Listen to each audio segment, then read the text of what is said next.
Welcome, today I'm with DOOGEE S95 Pro and I'll show you how to change lock screen wallpaper on this device.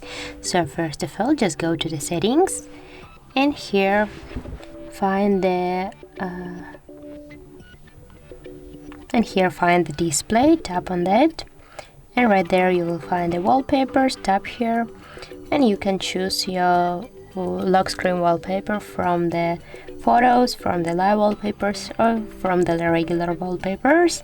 And as can you see, you can select one from these wallpapers.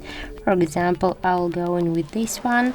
Now just tap to confirm, and we wanna choose the lock screen wallpaper. So that's it. Now we'll check. Okay, as can you see, our lock screen wallpaper has changed successfully. So that's how it looks. If you find this video helpful, leave a like, comment and subscribe our channel.